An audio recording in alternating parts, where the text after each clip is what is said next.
the law of attraction and receiving.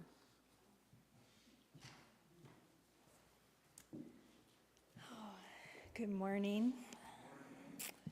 So, interesting topic and interesting week with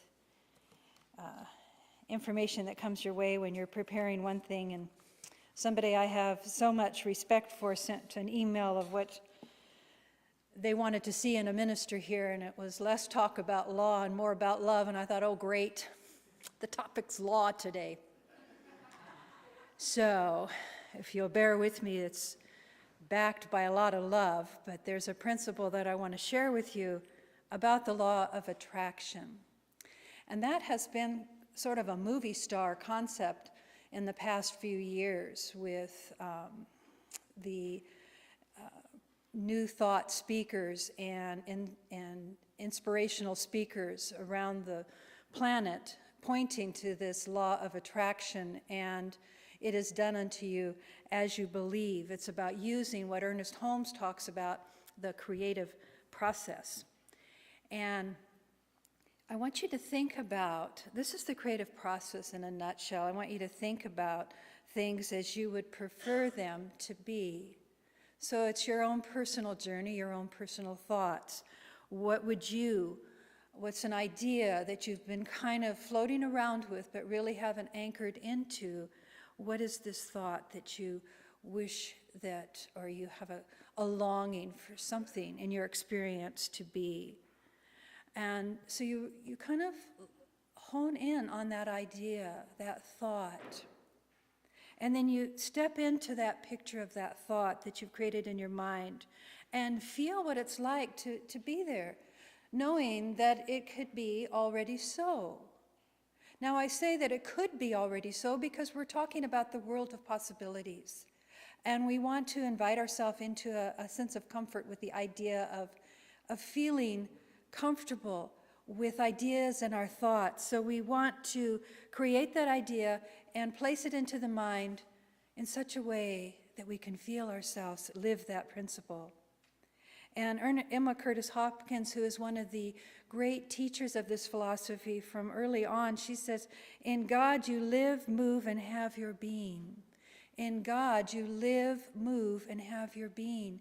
So we place this beautiful thought into this mind of the one God. And notice that as you're envisioning, you're actually building this form around yourself. You're creating that template. This is the creative process. You're creating it. It's a thought, and you're allowing it to trickle down through the creative medium to be expressed as an effect out into your world. The important thing here is what I'm going to talk a little bit more about, is how does this really unfold? Why aren't my deepest desires becoming manifest out into my world? Why aren't my prayers being answered? I think it's a question that nudges us along the path, along this journey, all the time. Because it's asking us to look more deeply into that soul consciousness that dwells within us as we are recognizing that we are connected to this one. Then why am I separate at times from that one? What is it that's keeping me from living my truest self, my truest longings? The important ingredient here is that you must say the prayer, relax, enjoy, move your feet as is seen in your world to allow this greater truth to be made manifest, but you must relax and not cling and not worry and not have anxiety attached. It's about walking in truth. So this law of attraction, which I'm going to point to, comes from an old reading, an old work that we're using this month called Working with the Law by Raymond Hollywell. And he says there are two essential ideas that take place in this realm of effect. The effect, remember, is what you are longing for, what you want to see out pictured in your life. So there's two ingredients. What are they? The desire. The desire first comes as you set up that positive attraction inside of your mind and in your heart. Keep remembering this echoing in the back of your mind. It is done unto you as you believe. So you're asking yourself for this greater idea to be made manifest. So this attraction in God's substance is this moment of looking at that desire. This is looking into the invisible. And so here's where we begin to recognize our level of faith and belief. We are touching God in those moments we ask that desire. And you want to remain constant with that desire. It can't be a fleeting, well, today I want, and then tomorrow I want. It must be something that your heart truly desires and that you're so deeply invested in. And another thing I want to add to that is the quality of God that you infuse with that desire.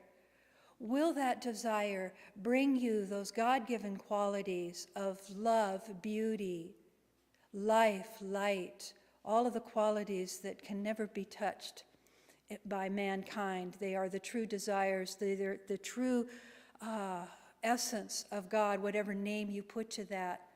Your desire will allow that aspect to be fulfilled in you. So you remain constant. And the other idea, the other essential for this is then to feel the expectation for it to be real, to be true. So watch how that works when you have the desire and then you allow yourself to apply that sense of an expectation that it will be so. Can you see that in a prayer of peace? And then that is your desire for peace, and you hold on to that. You hold on to that idea for peace more than you would hold on to anything else, more than breath itself. You hold on to that idea of peace. The world of effects out there shows you, what's going on with Syria, this confusion out in the world. You hold your prayer to peace. You let nothing dilute that idea of peace, especially at this time in our life, this idea of peace foremost. And you just allow yourself to keep bathing and breathing that idea of peace. You expect peace out in your world. You expect those that are in the terrible position, I think, to make these decisions. I mean, that's not terrible position, but it's a hard spot to be in. We do not curse them now. We hold all of them in a place of knowing and expecting a right and perfect decision to be held to support this idea of peace. You can feel yourself so empowered with that. This is the law of attraction, and we are attracting this deep knowing of peace. So that's an example of just knowing this idea of expectation and this element of our desire. But you don't want to desire something unless you really expect to get it, okay? Otherwise, if you're just just daydreaming and then just letting it go as a fleeting thought, you're not really investing a lot of expectation in that. And the other idea is, don't expect what you don't want. Interesting ingredient here. Let me tell you that again, because we're looking at the law of attraction. We're looking at creating this positive medium, this positive connection with the one. When positive attracts to what it is longing for, it is made true. So don't expect that aging is going to make you fill in the blank. Watch that. Don't expect things just to happen on the pathway of life. Take ownership of your life experience. Don't desire what you don't expect. What does that mean? Don't desire what you don't expect. To me, I look at that as the Eeyore type approach to life. Oh, well, it's just going to happen. Was that Eeyore? It feels like Eeyore, but it's an Eeyore consciousness of, don't desire what you don't expect. It's going to happen to me anyway. There's these ideas that we can allow ourselves, these ruts, these grooves that we can simply fall into and just let life happen as it will, instead of charging ourselves with what every scripture has pointed to time and again, that God dwells within you as you are at the doorway of the kingdom.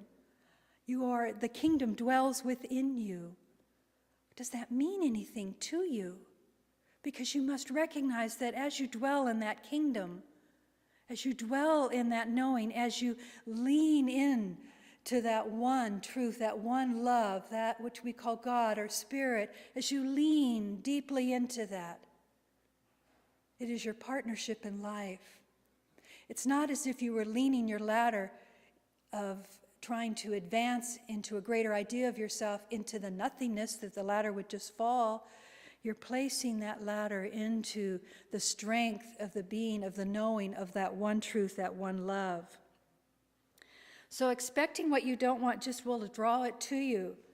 And desiring without really expecting anything dilutes that attraction.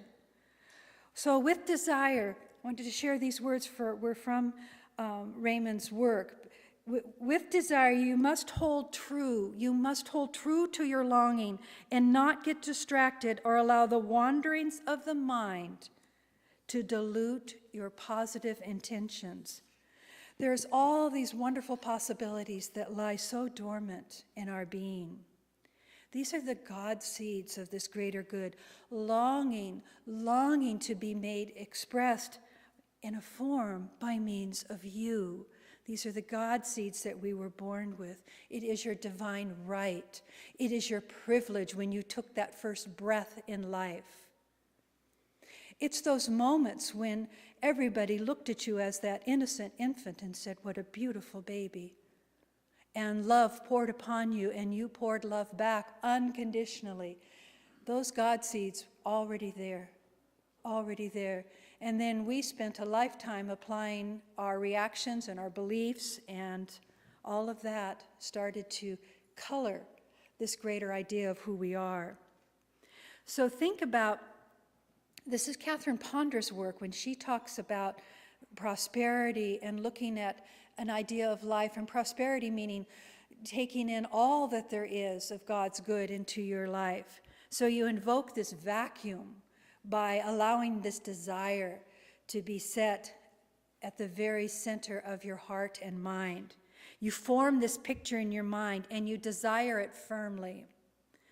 Firmly, but calmly, without any agitation or desperation or clinging to it. There's no tension or anxiety.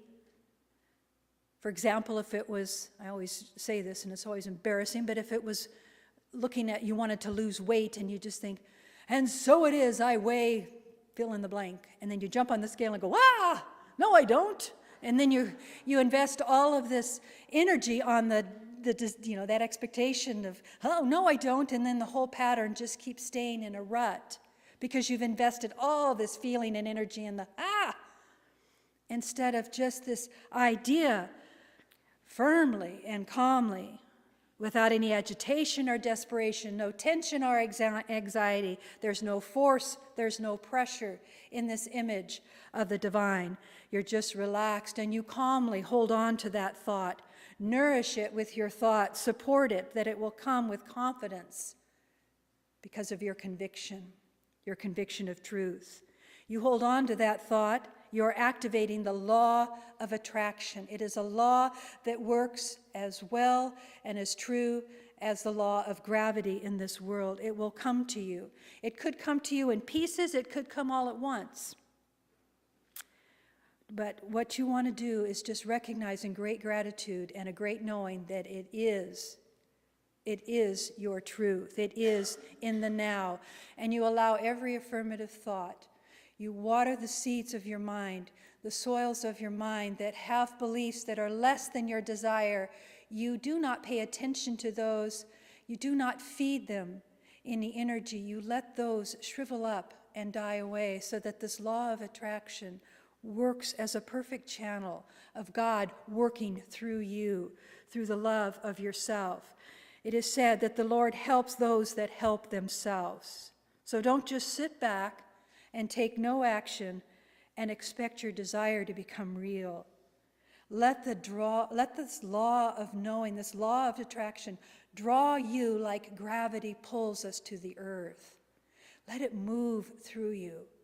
So when you're feeling blocked, you want to take control of the situation. You want to take control of your thoughts and your feelings. This is why it's very important to sit in your spiritual practice. It's important to journal. What is going on in me? I'm desiring this. I'm expecting it. But there's some kind of a hang-up. You need to take control and discover the depths of your thoughts and your feelings. But never feel helpless or defenseless. Never feel sorry for yourself. Never feel sorry for yourself, because there is a power of that one truth, of that one knowing, that is so much larger than even the desire you're asking for. And so you keep turning to that greater truth, knowing that you can pull upon that to infuse your desire to be made manifest. Declare whenever there's anything out picturing in the world that is less than your greater vision, be still.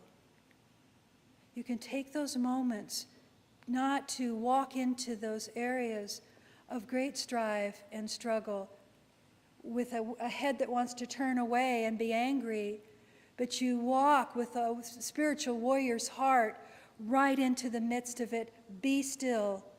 Be still, this world. Be still, and allow love to be that which infuses every decision, every answer that every person in that role is making, and we are the people in that role. So this idea of declaring to these appearances, these effects out in our world, this is a time of the spiritual warrior's heart to really come in and powerfully draw with this law of attraction, this greater good. There's these affirmations that were shared in Catherine Ponder's work that I thought were so vital to what's going on. You are now even filled with the rich bounty of God, who supplies our every need. We are filled with that. If we could get that, if we could relax with that, knowing that this is where we begin, this is where the words percolate up from the prayer of our heart. We are filled with this bounty of love. And so we express that, and we recognize the power of this love has the power to dissolve all the things that are less than that. So this was one of her prayers, and I share it with you. Feel yourself in this. I am the rich child of a loving Father. All that the Father has is mine to share and to experience. Divine intelligence is now showing me how to claim my own God-given wealth, health, and happiness. Divine intelligence is even now opening the way for my immediate blessings. I have faith. You see, that's so important. I have faith that all that is mine by divine right now comes to me in rich abundance. My rich blessings, my knowing of this truth, do not interfere with anyone else's good. Since God's rich substance, this is an unlimited good, and everywhere, in all places, for all to use. It's not that if you take your piece, no one will get theirs. It's you claiming your truth and then claiming the power of that word and showing it as a spiritual warrior out in your world, the demonstration of this law of attraction operating in your life.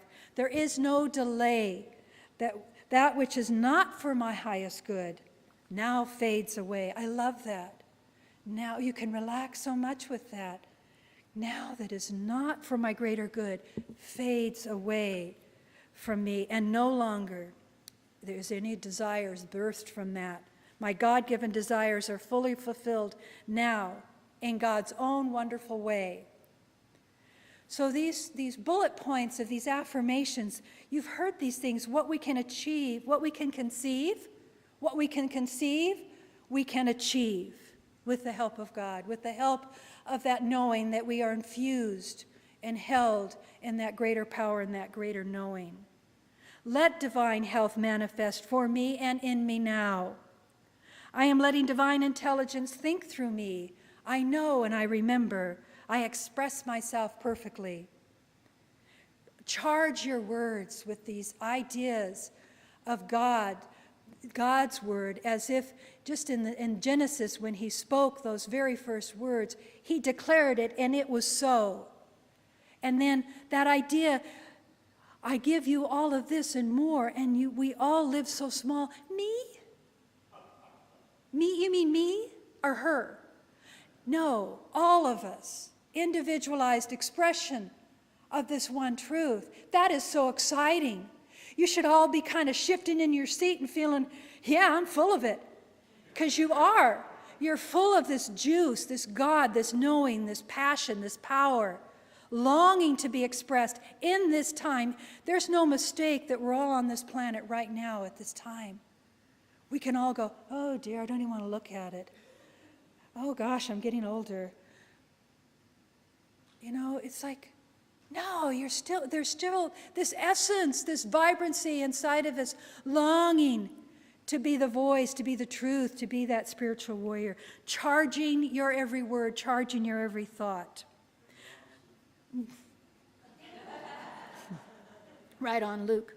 So daily we want to, how do we do this? So we say, oh, well, there's practices. So we don't let these desires, you see, we don't let them float randomly. Just like, oh, that was a good one. Oh, that was a good one.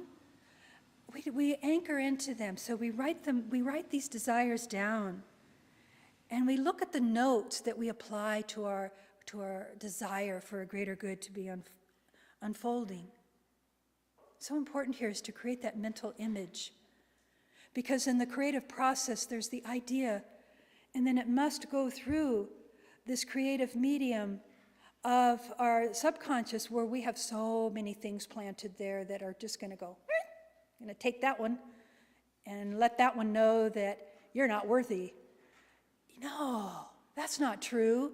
You need to let that piece in your subconscious mind, that belief system that attacks these greater desires, you need to really act like there's Roundup going on inside that area and just shoot all those until they just shrivel off and are transformed into another greater good.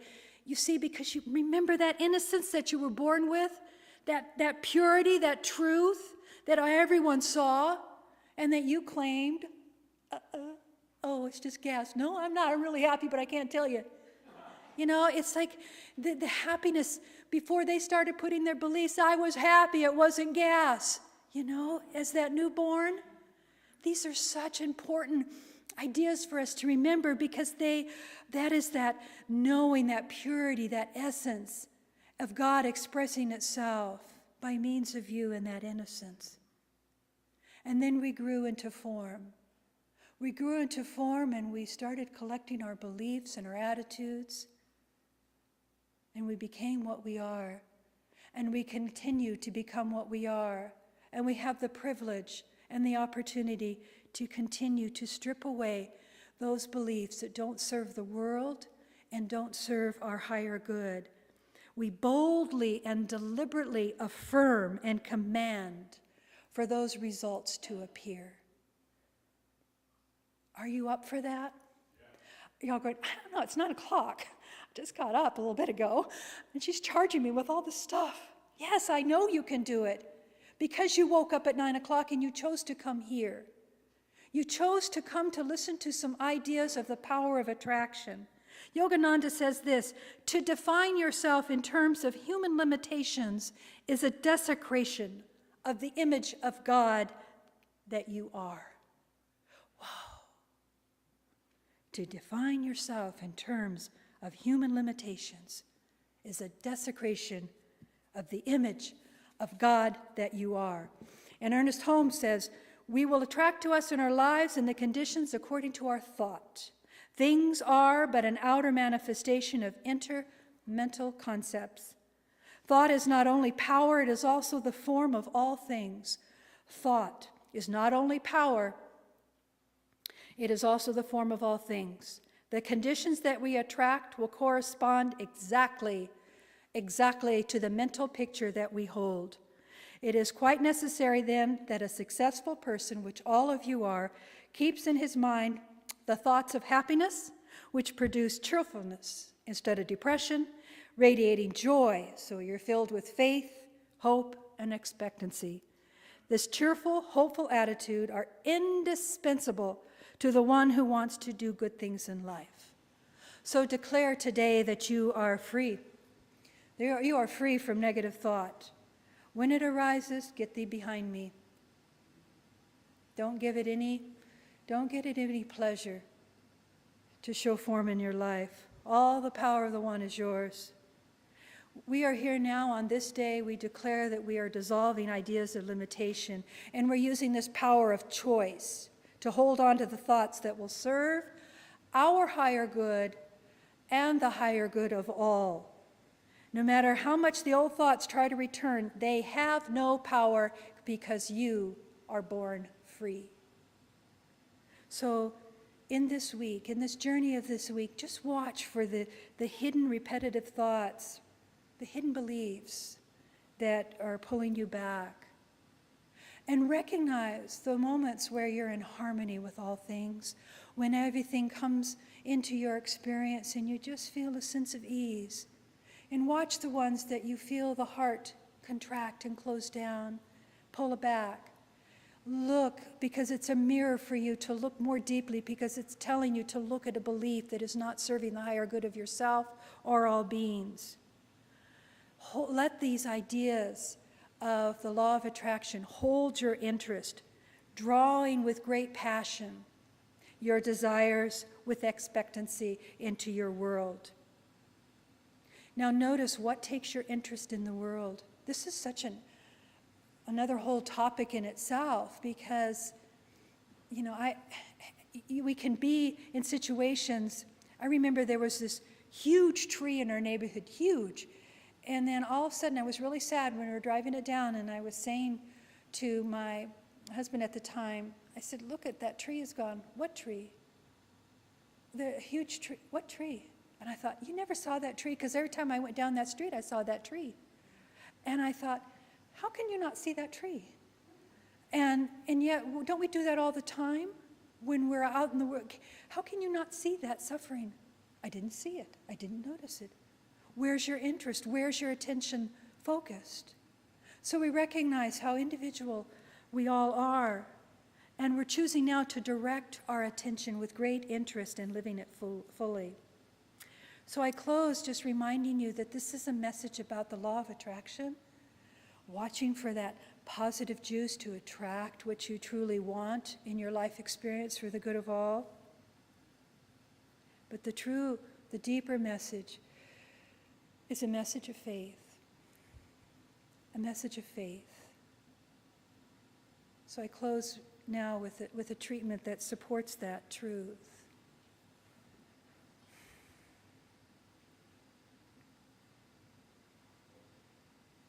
All these words of passion,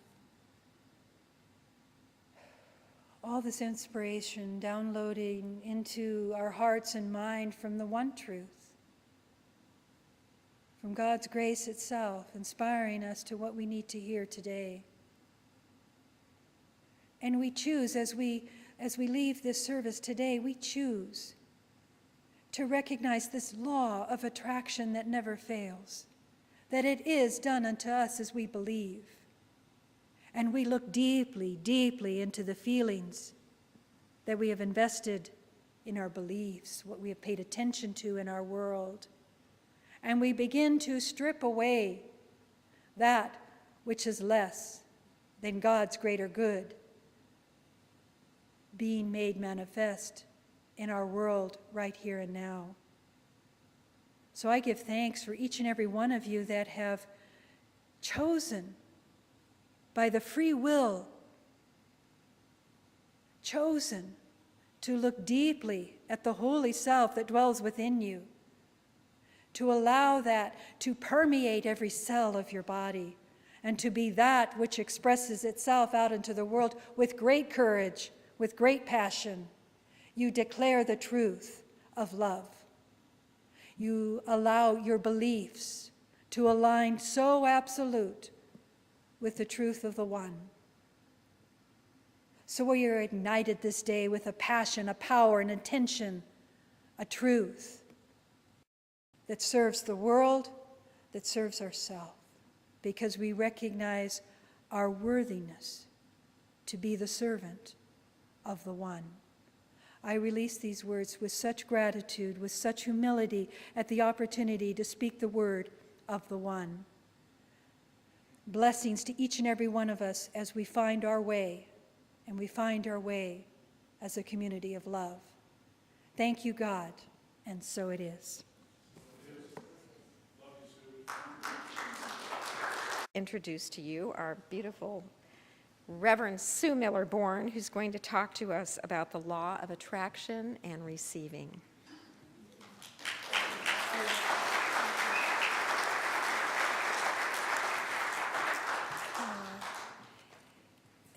Thank you. Almost let that applause go by without recognizing it. Oh, do it again. No.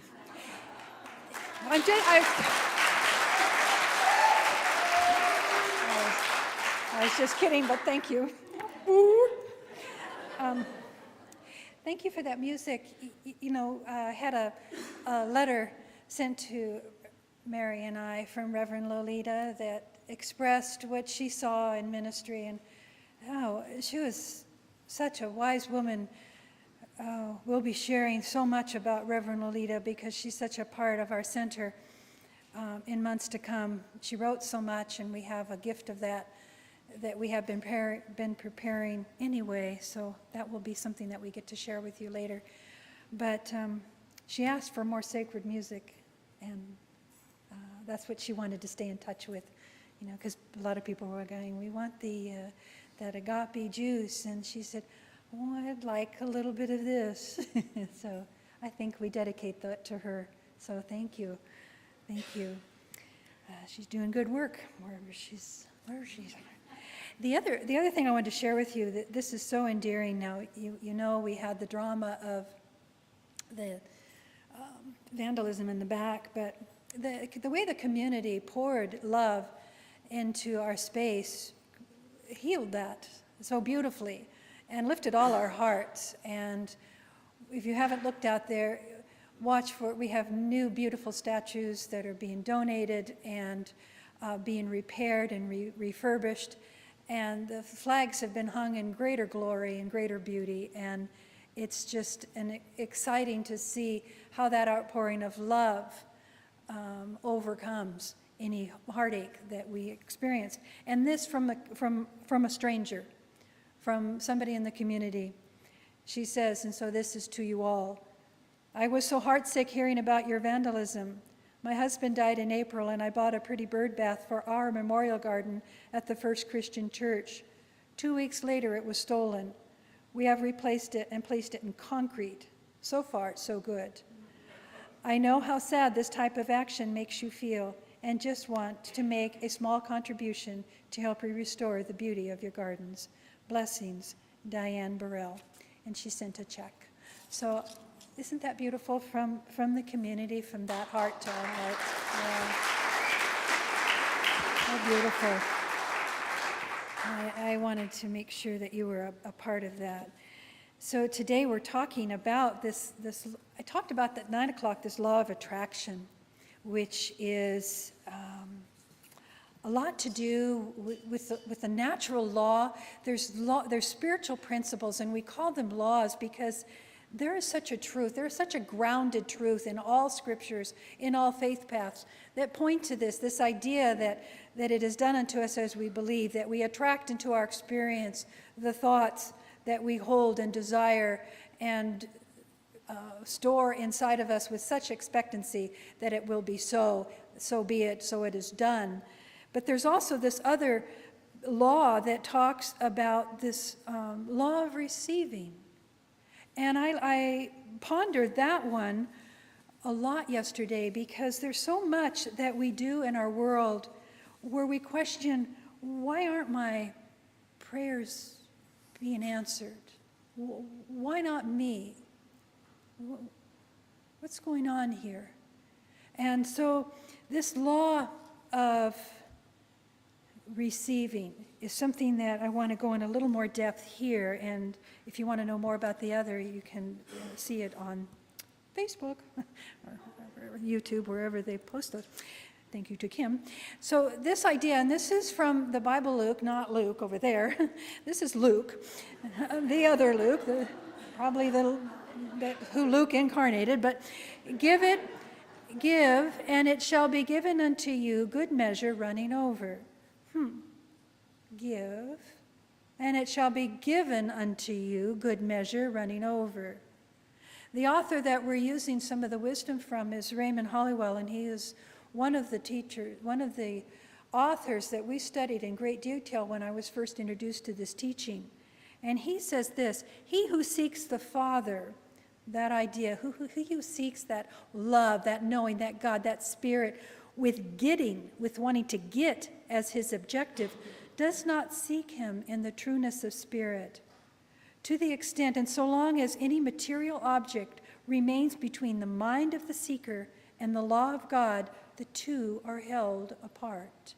Let me read that again. To the extent, as long as any material object remains between the mind of the seeker and the law of God, the two are held apart and do not become one. In the same degree that a man holds to personal opinion and to a desire, he is limited in his knowing the mind of God in its entirety. So this is huge. This is huge for you to recognize where you sit. And in a little bit, I'll be sharing that biblical story about the talents, that parable about the talents, because it fits right in here. There's a rut that we get in before we can give, and we must give before we can get.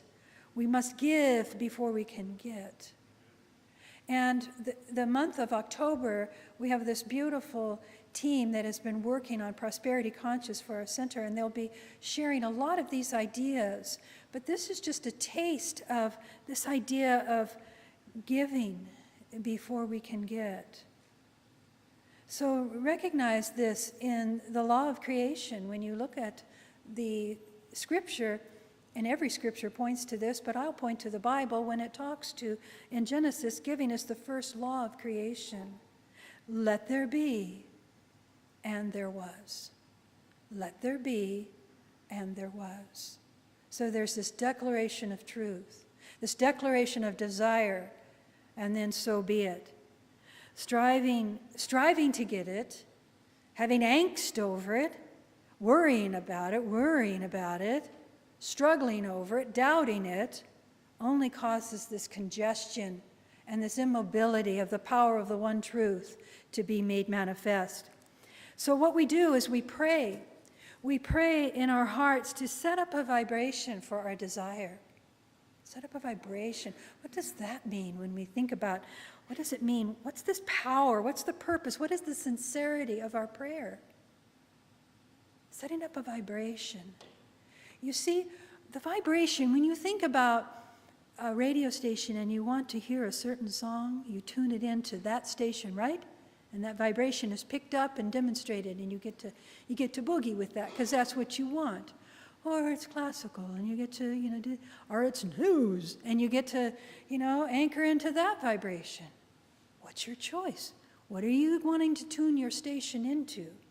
You see, the divine, God, is that greater station, the station of all that there is, and we tune our vibration to that truth, to that, because it's greater than all the effects, it's greater than all the things that we can think of in our mind to create an object, that desire, this intelligence, this one truth. Ernest Holmes points to it, and he's the founder of this teaching, and he points to it. Let us name it in all the ways it shows up in our life so we can buddy up to that and be so familiar with that and recognize, yeah, that is my truth.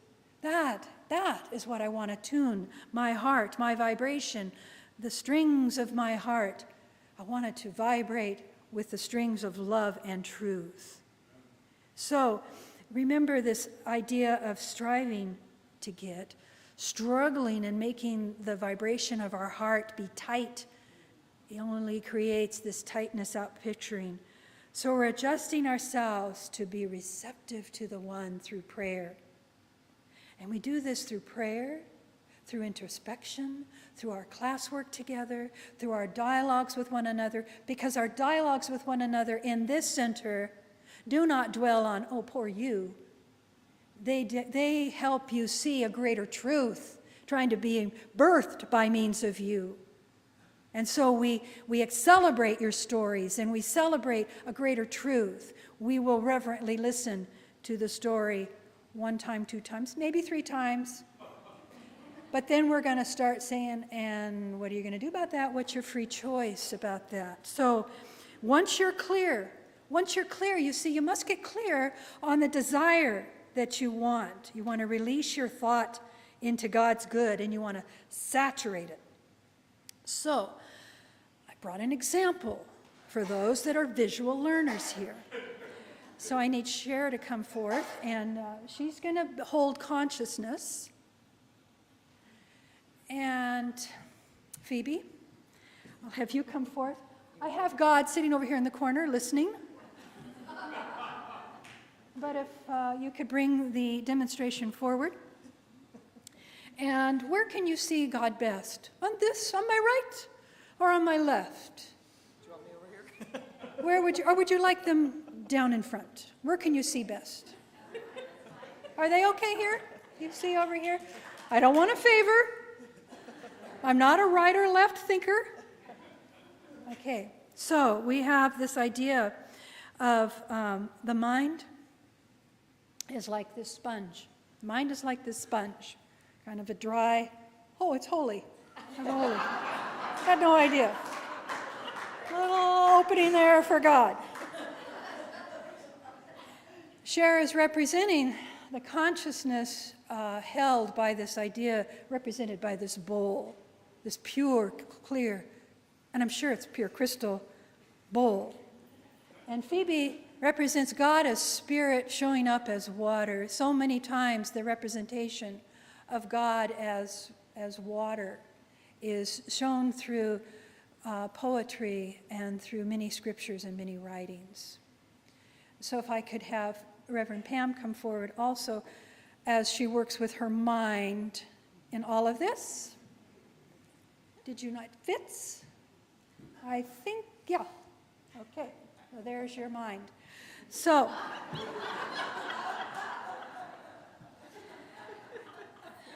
we have this, but we're going to take God, and we're going to pour some God into the water. So here's the container. Here's this container known, and then we'll pour it into the consciousness. This is God taking form.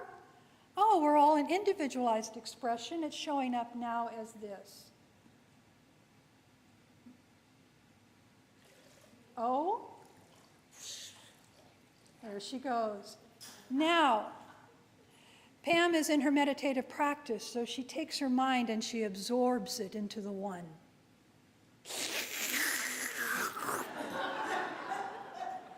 Sinks it down deep into the one.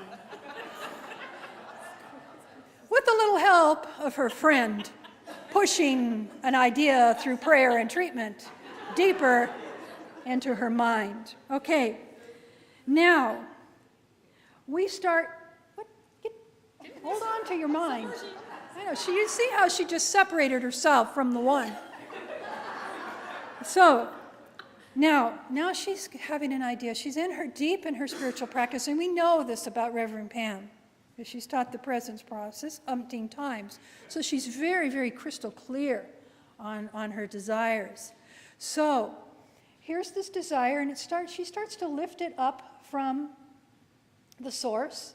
This is her mind, saturated with God's knowing, and she starts to live her day. Now, she's going to keep connected, because if she doesn't, she's going to drip all over the place. But she's going to stay connected to the one. So she takes that, and she starts to realize, this is my truth. And then she starts to get anxious, and she starts to squeeze that. She starts to wrap and squeeze. Notice my hint for you to take it and squeeze it. To squeeze it and hold it. Don't let it go. Take it in that squeeze. There it is.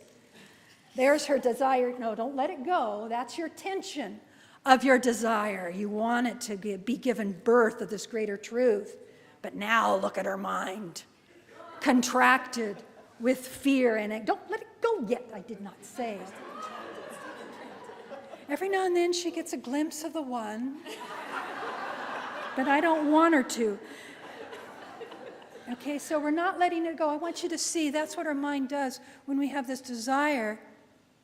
We have this desire of greater love being expressed in our life. And what this represents, I'm not good enough. I'm not worthy enough.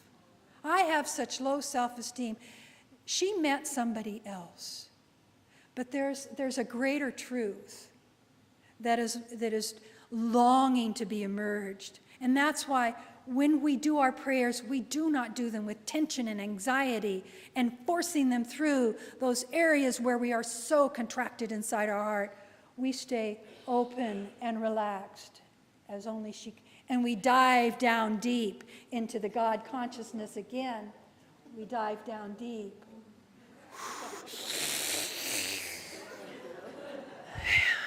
Does that feel good? Soaking in spirit. Soaking in spirit to your greater truth. Thank you very much, ladies.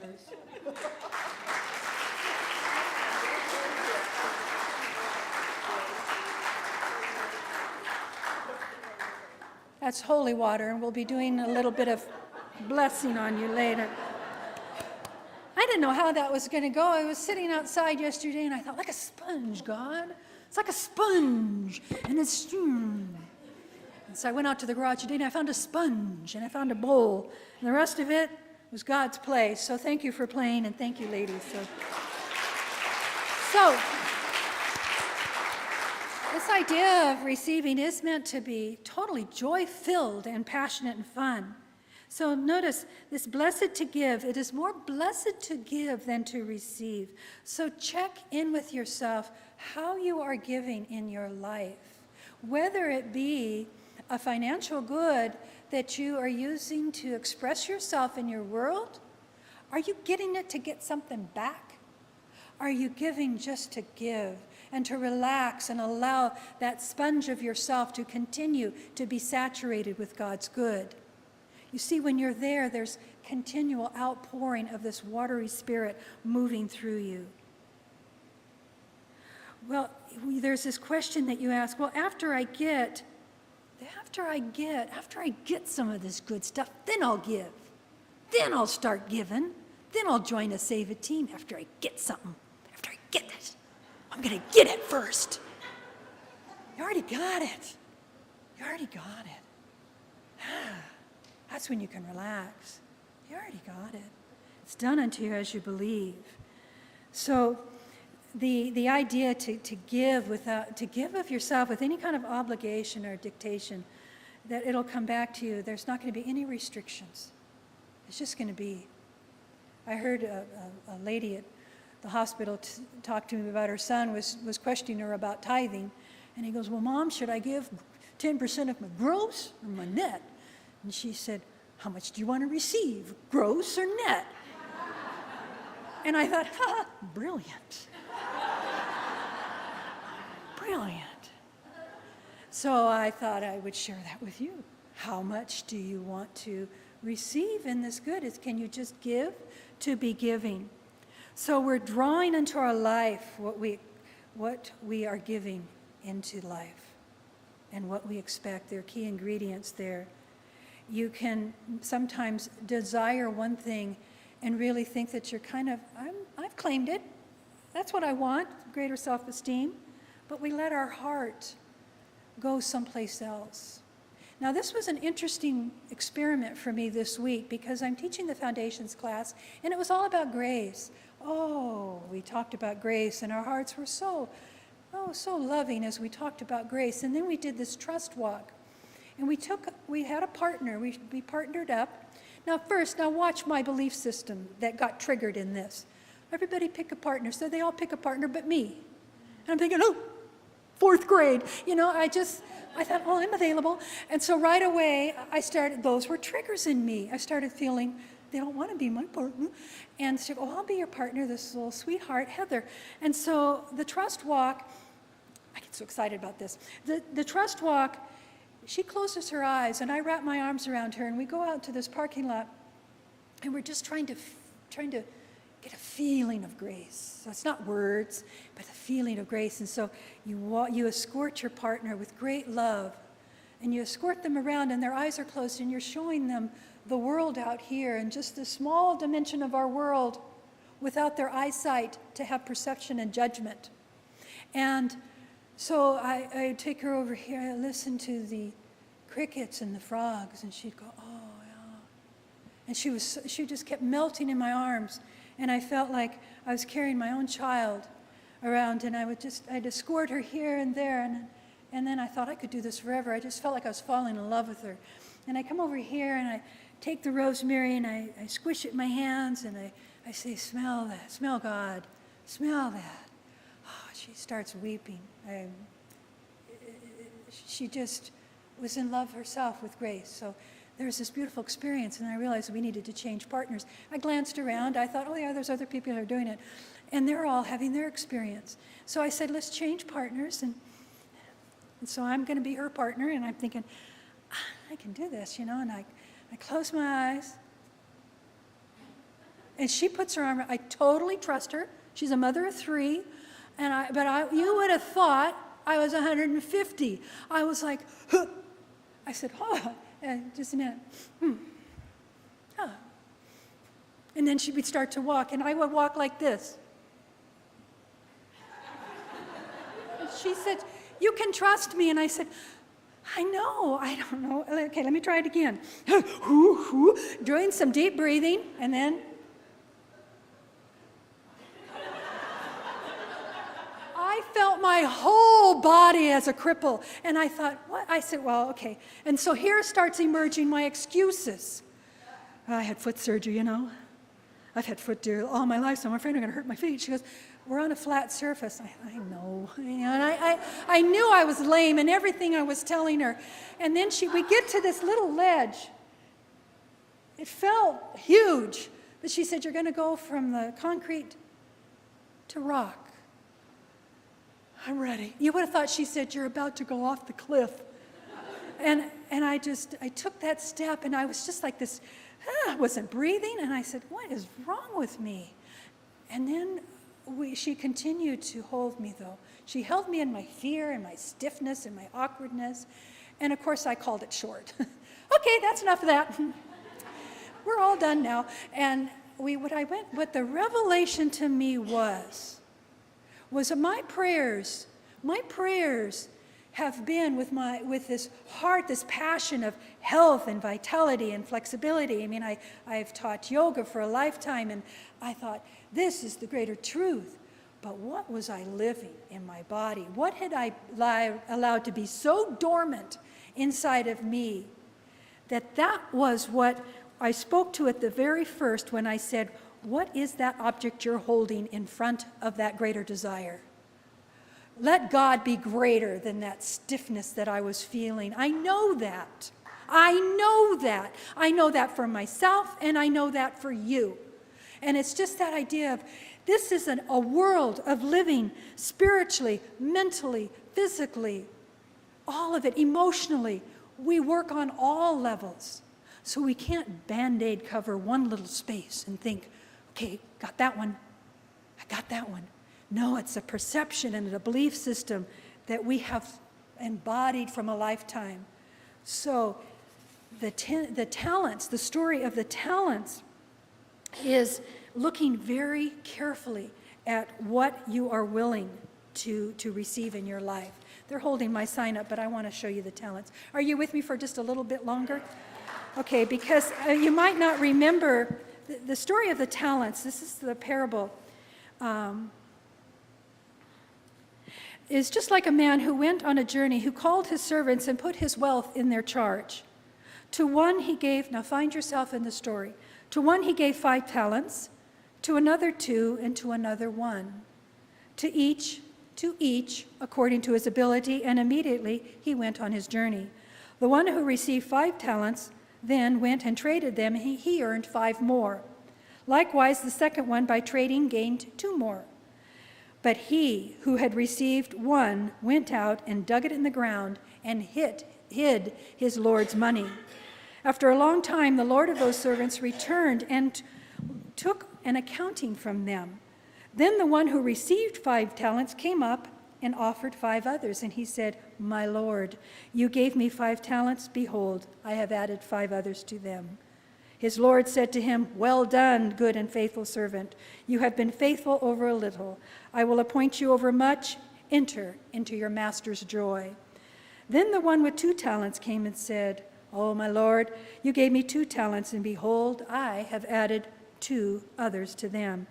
His Lord said to him, Well done, good and reliable servant. You have been faithful over a little. I will appoint you over much. Enter into your master's joy. Then the one who received 1 talent also came up and said, My Lord, I knew that you are a hard man, and you reap where you did not sow, and gather where you did not scatter. So I was afraid, and I went and I hid your talent in the ground. Here's the very one you gave me. His Lord answered, saying, O wicked and lazy servant, you knew me that I reap where I did not sow, and gather where I did not scatter. You should then have put my money in the exchange, and when I returned, I would have demanded my own with interest. Therefore, take away the talent from him and give it to the one who has 10. For to him who has, it shall be given, and it shall increase to him. But he who has not, even that which he has shall be taken away from him. I say, what? And the idle servant then threw into the outer darkness, and this is the part, there will be weeping and gnashing of teeth.